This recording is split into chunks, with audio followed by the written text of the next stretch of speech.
E aí, tudo bem? No vídeo de hoje a gente vai continuar o que a gente estava falando sobre redes neurais no geral, e hoje a gente vai falar sobre um tópico muito importante, que são as funções de ativação. Vamos lá.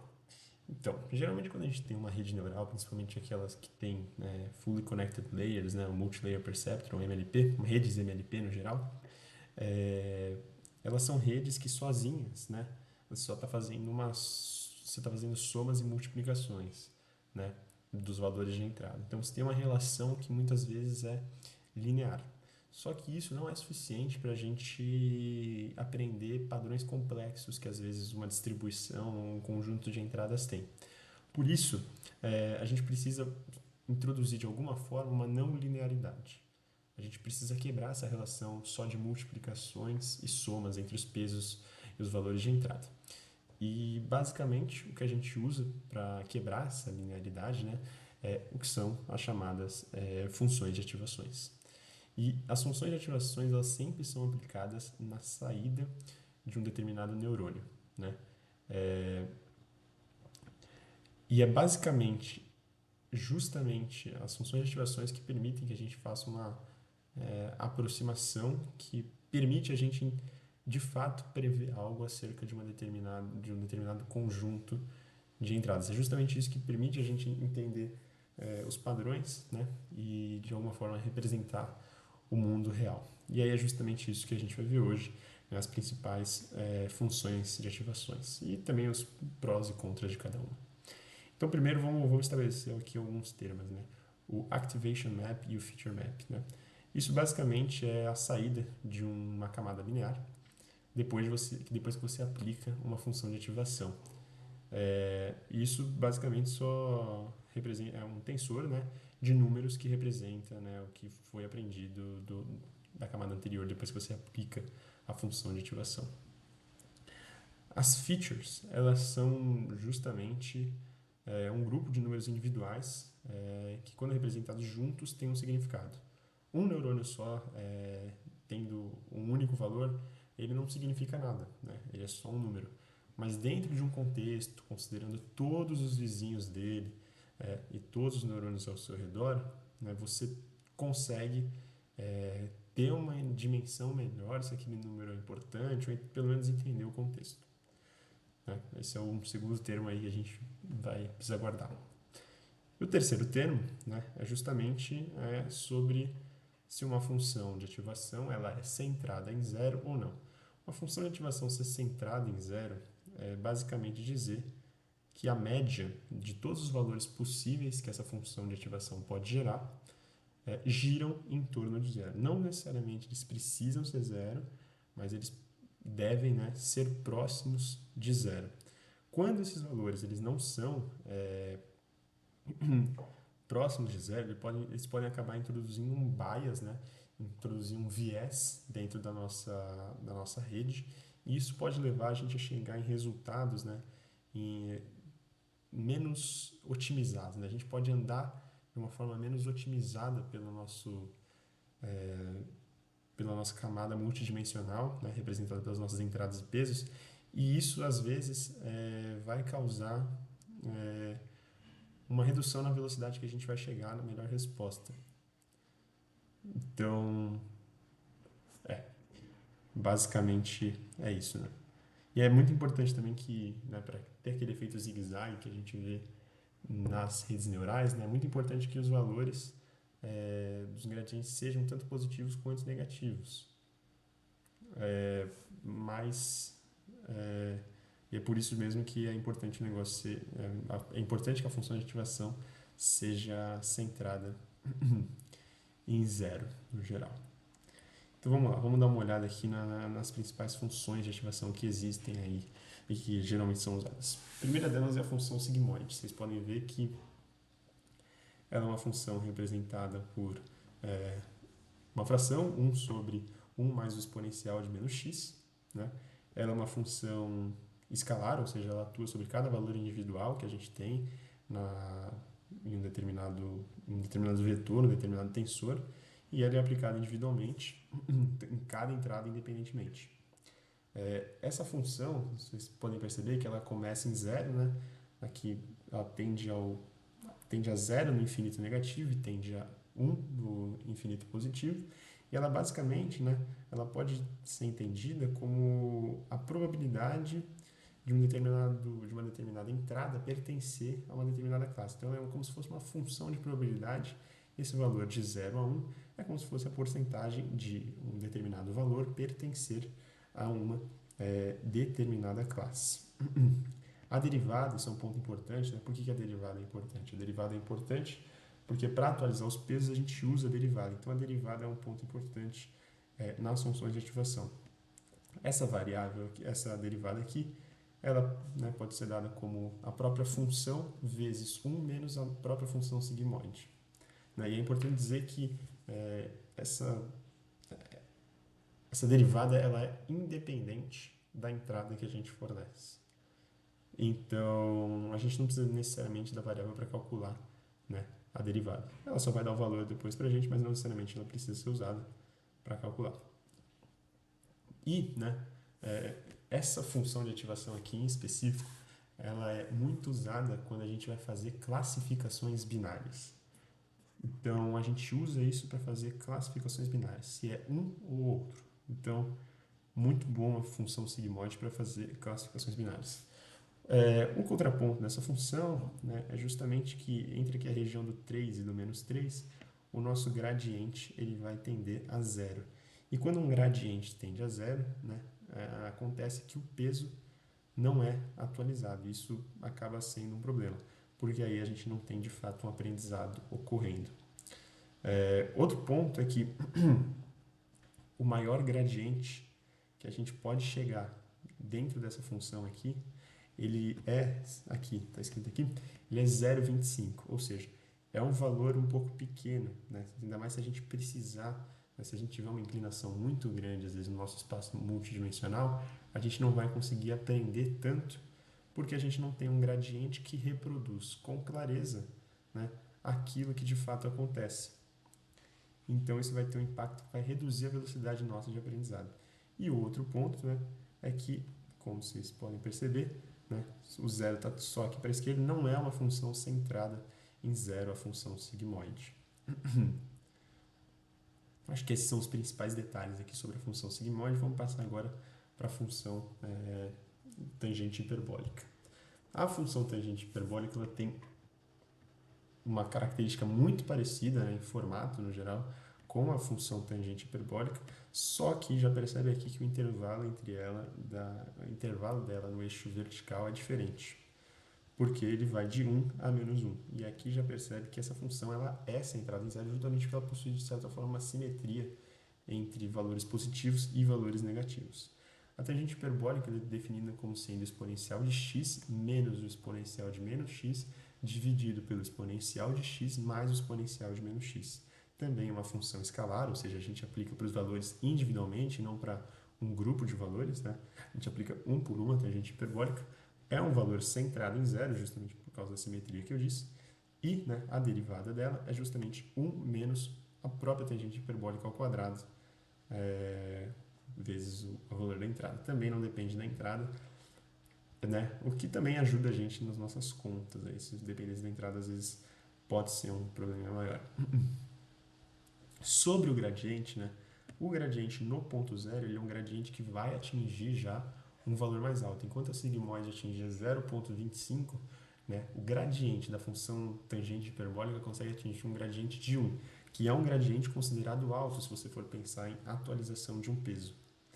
E aí isso já é uma vantagem em relação à função sigmoide que a gente tem, porque a gente já consegue atualizar os nossos pesos numa velocidade maior quando permitido. Né? E outra coisa é que a função tangente pode ser vista como uma versão, né, uma versão melhorada, né, uma versão escalada de alguma forma da função sigmoide. A gente pode escrever a tangente hiperbólica como sendo 2, né, vezes a função sigmoide, né, só que ao invés de considerar x na entrada, a gente considera 2x e depois substitui por 1. Um contraponto aqui da tangente hiperbólica é que, assim como a função sigmoide, quando a gente chega em determinados valores maiores de x, a gente vai ter o problema do gradiente ser zero e a gente deixa de atualizar os pesos. Então, isso é o que a gente chama de saturação, né? Quando a gente infringe essa barreira entre o -2 e o 2, a gente sempre tem um problema, né? Para a função sigmoide é um valor de -3,5, 3,5, demora um pouco mais. E aqui na função hiperbólica é um pouco mais restrito o espaço que a gente tem para trabalhar com os valores. E aí isso vai ser um problema que eu vou explicar um pouquinho mais para frente.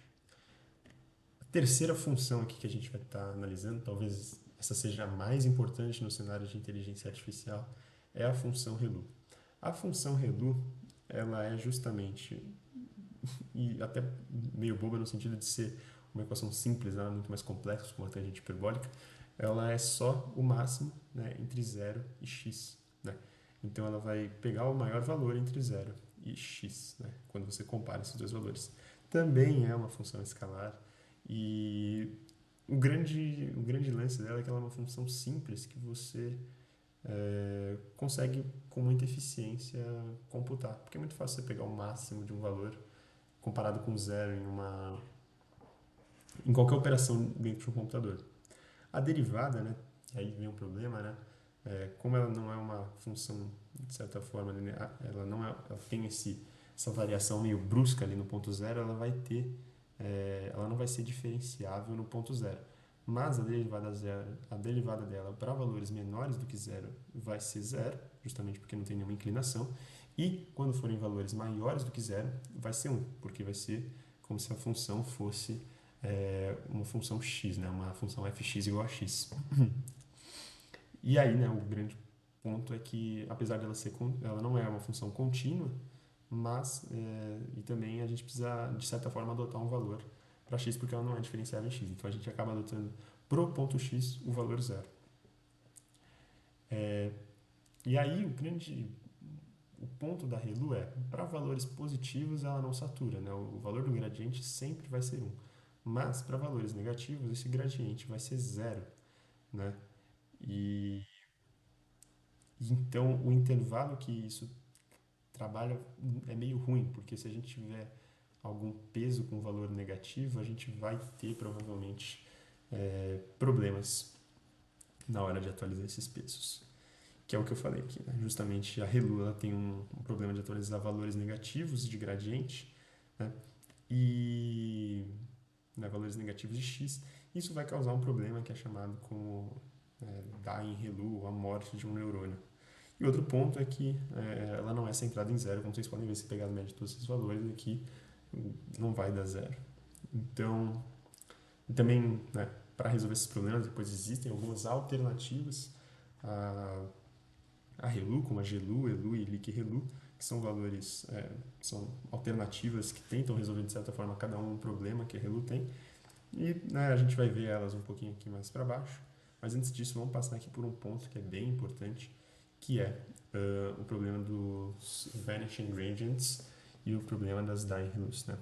Esses são dois termos que aparecem na literatura e aparecem no geral no contexto de inteligência artificial e geralmente eles são confundidos, então é importante vocês saberem a diferença entre eles.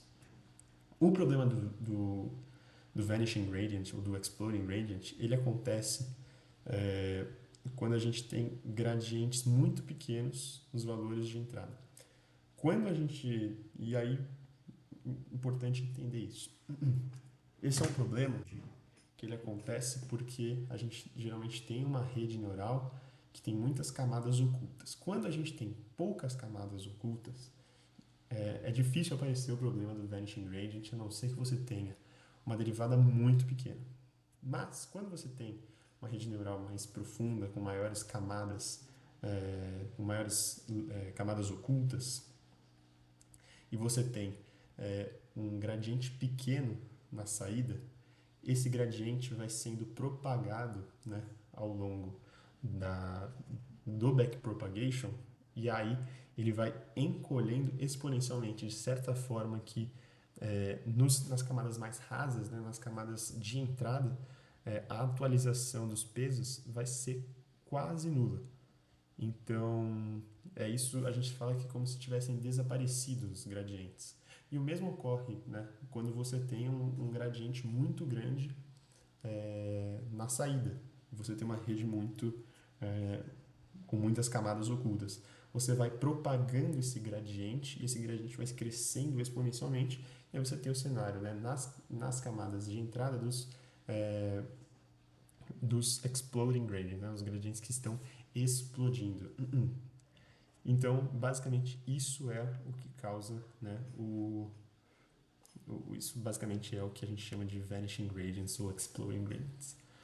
O problema da ReLU, né, da morte, né, dos neurônios causado pela ReLU, é porque a função ReLU satura quando os valores de entrada são negativos. Isso significa também que o gradiente desses valores vai ser zero. E quando esses valores são zero, significa que não é que o gradiente ele é pouco atualizado, significa que ele não é atualizado de forma alguma, é como se eles estivessem mortos, porque eles não estão nem sendo ativados, não estão contribuindo para o processo de aprendizado da rede como um todo, né? E aí isso pode causar com que as redes aprendam features subótimas que não necessariamente condizem ou têm uma correlação alta com a predição, e isso vai interferir em todo o processo de aprendizado da nossa rede. Mas aí, né, tem algo a se tentar. De fato, né, isso acontece às vezes só por iteração, né? Não significa que os pesos no geral não vão ser atualizados em um determinado estágio. Mas significa que às vezes pode acontecer deles serem desativados naquela iteração, naquela parte do processo. Acontece também às vezes, né? É um pouco mais raro, mas acontece. Da maioria de todos os neurônios morrerem porque você inicializou mal. E inicializou mal é você definir os primeiros valores dos pesos. E aí a rede mata todos os neurônios e aí você de fato não tem nenhum aprendizado, não tem nenhuma atualização de peso. Então essas basicamente são as duas definições, né? O vanishing gradient e, né, a Dying-Relu, né? A morte dos neurônios. E existe aí, vamos só para, né, finalizar e fechar, né? Existem aí as principais diferenças entre os vanishing gradients e, né, a morte de um neurônio causada por uma ReLU. O vanishing gradient é um problema gradual, né? Ele geralmente vai acontecer justamente em redes um pouco mais profundas por conta de algumas funções de ativações, como principalmente, né, a sigmoide e a tangente hiperbólica. Já por outro lado, né, a ReLU ela é um problema que acontece direto, é bate-pronto. Se você coloca uma entrada ruim, uma entrada não ruim, uma entrada negativa, ele vai devolver um zero para você de gradiente, você não vai atualizar ali o seu peso. Os dois podem acontecer ao mesmo tempo, né? Ou então pode ser que nenhum dos dois aconteça, mas não necessariamente um implica o outro, porque o que causa eles é um pouco diferente, mas eles de certa forma podem acontecer juntos ou separados. E aí como que a gente faz para lidar com esses problemas, né? Vamos falar primeiro aqui sobre, né, os vanishing gradients. A gente pode usar funções de ativação como a ReLU, que tem uma magnitude completa, ou seja, que tem um valor de gradientes maiores, e a gente vai evitar que eles explodam. A gente pode usar um negócio que a gente vai ver um pouquinho mais para frente, que são técnicas de normalização. Né? A gente pode normalizar um batch ou normalizar uma camada para estabilizar os gradientes durante as etapas de treinamento, e aí isso vai reduzir esses gradientes que somem.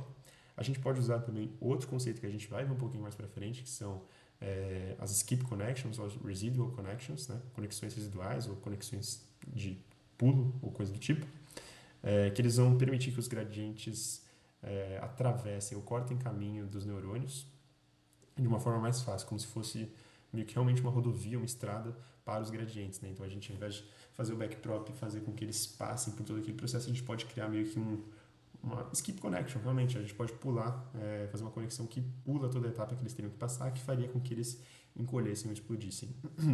A gente também pode fazer uma técnica, essa talvez um pouco mais bruta, né, menos inteligente, que seria justamente fixar valores máximos e mínimos para prevenir que os gradientes fiquem ou muito grandes ou muito pequenos. E, né, talvez essa a mais inteligente e mais utilizada seria, junto com o Batch Normalization, seria a gente usar técnicas de inicialização dos valores, né? Às vezes, os gradientes que desaparecem podem acontecer porque a gente inicializou com valores ruins a nossa rede. A gente poderia usar técnicas de inicialização, como a inicialização de Xavier, que vai prevenir aí que esses neurônios venham a saturar, porque justamente a gente está trabalhando com uma distribuição um pouco melhor, que garante a variância entre as camadas. Mas isso é um assunto também um pouco mais para frente, quando a gente estiver falando de inicialização de pesos da rede neural. Sobre a ReLU, a gente pode usar as variantes delas, né, da ReLU, para contornar esse problema justamente do zero, né? Então, basicamente, a gente vai ver aqui embaixo, mas a gente pode estar usando aí algumas funções que vão tornar com que o gradiente não seja zero dentro ali do domínio dos números negativos. E a gente também, né, assim como a gente usou a inicialização de Xavier para contornar o problema dos dying grains, a gente pode usar uma técnica de inicialização chamada K-Inning, ou HE, e essa é uma técnica de inicialização que foi justamente feita para ReLU e ela justamente ajuda a prevenir com que os valores dos neurônios venham a saturar. E aí, feita essa comparação entre, né, os problemas que a gente pode ter com a sigmoide, com a tangente hiperbólica, e os problemas que a gente pode ter com a ReLU, a gente volta agora a falar em específico das variações que a ReLU trouxe para contornar esses problemas, aí, principalmente do gradiente que ela possui. A primeira que a gente vai falar, né, o Lick ReLU, como se fosse o... Né, basicamente o que a gente faz é, ao invés de considerar zero o valor aqui, para valores negativos, né, a gente coloca uma pequena inclinação, né, e esse valor é um valor fixo, geralmente setado como 0,1. Ele é um pouquinho mais complexo que a ReLU, justamente porque tem esse valor, mas ainda assim é um valor que pode ser utilizado. E aí, né, agora a gente passa a comparar, a colocar a derivada no domínio dos valores negativos como sendo alfa e não mais como sendo zero, apesar que ainda vai ser um valor pequeno, mas agora é um valor e não é zero. Então a gente contorna aí o problema que a gente tinha da dead ReLU, né, dos valores mortos. Mas ainda assim continua sendo, né, não linear, justamente aqui por causa desse ponto zero. Agora, né, é interessante ver que agora a gente tem uma função centrada em zero, justamente porque a gente vai ter valores negativos aqui. Então, passa de certa forma a ser centrado em zero. ReLU resolve também o problema dos nodes que morriam, mas, né, vem o lance da gente ter agora um novo hiperparâmetro, né? A gente tem mais uma coisa para se preocupar em configurar, que é justamente o valor de alfa. Aí os principais pontos negativos é justamente que a função não é diferenciável em zero, então está introduzindo um novo parâmetro, e é um pouquinho mais pesado do que realmente fazer ali as contas da ReLU. Mais uma função que existe de variação da ReLU é a parametric ReLU, ReLU paramétrica. E agora, né, essa função ela é muito parecida com a Lick, né, tem a mesma forma, só que o parâmetro alfa ele não é mais exatamente um hiperparâmetro, ele é um parâmetro que a rede vai aprender. Então, a rede vai aprender qual que é o melhor valor de alfa para ela utilizar ali para otimizar o resultado e reduzir o erro e, por consequência, aumentar a acurácia. Dependendo do valor que a rede decidir para alfa, que não é mais um hiperparâmetro, essa rede vai ser centrada em zero ou não. E assim como a ReLU, ela tem um pouquinho mais de complexidade, em compensação, ela traz aí uma certa vantagem para a gente, que é justamente não ter mais o problema da morte dos neurônios, né? A rede decide qual que é o melhor valor. A última função aqui relacionada à ReLU é a função exponencial da ReLU, que seria a ELU, né? E essa função, ela basicamente introduz para valores menores que zero o, o então, alfa vezes o exponencial de x menos 1. Ela é bem simples não, poderia ser mais complexa, mas ela é uma função simples e ela é uma variação computacionalmente eficaz que a gente tem para a função no geral, né, para a nossa rede neural. Custa um pouco, mas ela é pelo menos eficiente. A gente ainda vai ter o problema da não linearidade, né? Mas agora ela vai ser centrada em zero e ela vai continuar resolvendo o problema da sub ReLU. Então aí tem três funções no geral que a gente pode usar, né? Cada uma tem sua característica. A função ReLU geralmente é a mais utilizada, mas aí sempre tem a Liq ReLU e e a Parametric ReLU para estar utilizando, se quiser, como uma vantagem. O problema ainda continua sendo que ela não é diferenciável em zero e para valores diferentes de um pode acontecer uma instabilidade numérica, né? Então, se esse alfa aqui for diferente de um, pode dar uma instabilidade numérica, aí justamente porque tem os exponenciais em jogo, mas na real isso não é um problema muito grande, é só algo para você saber que existe. Também tem o lance que está introduzindo aqui hiperparâmetros que precisam ser tunados, como esse valor de alfa, e é um pouquinho, né, mais caro que a ReLU, assim como todas as outras funções que a gente viu até agora. Essa aqui é mais só para saber, assim, né? A função maxout, na prática, ela nunca é utilizada, mas ela, basicamente, ela vai exigir dois parâmetros e fica bem cara, no geral, de se computar. E aí, por ela exigir dois parâmetros, a gente acaba não utilizando ela, porque torna o processo, no geral, muito ineficaz. E por fim, uma aqui que é bem importante é a função softmax, né? Essa função ela é geralmente utilizada em casos bem específicos e é para transformar em problemas de classificação de multiclasses os valores que a nossa função dá em valores interpretáveis como probabilidades. Então, assim como a sigmoide a gente tinha valores de 0 a 1 para um par, né, para a classificação de dois valores, a função softmax ela faz isso só que para n classes, para várias classes. Então ela pode ajudar, ela não só pode, como ela ajuda bem quando a gente quer fazer classificação de multiclasses. Ela é responsável justamente por aumentar a diferença entre os valores, né, de entrada, e isso ajuda, né, a rede como um todo a ficar mais confiante sobre as suas predições. Ou seja, como que ela atua, né? O que significa ela aumentar a diferença entre os valores? Valores maiores se tornam maiores por causa da softmax, justamente pelo efeito que o exponencial tem, e valores menores se tornam menores, a mesma coisa, justamente por causa do efeito que o exponencial tem. Ela é diferenciável e é muito parecida com a diferenciação, né, com a derivada da função sigmoide. Ela é a própria função vezes um parâmetro chamado delta de Kronecker menos a própria função. Também não precisa decorar, mas é um valor que é bom de saber.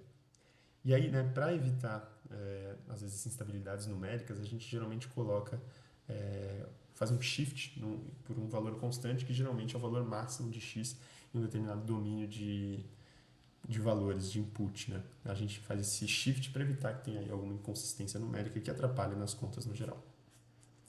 Com isso, a gente encerra aqui, basicamente, as funções de ativação que a gente pode estar utilizando em uma rede neural no geral. Espero que vocês tenham gostado. Esse vídeo foi um vídeo bem longo, foi um vídeo aí de aproximadamente 30 minutos que eu tenho falado, mas deu para passar geral e entender muito bem aí o que são as funções de ativação. Espero que vocês tenham gostado. Um grande abraço e fui.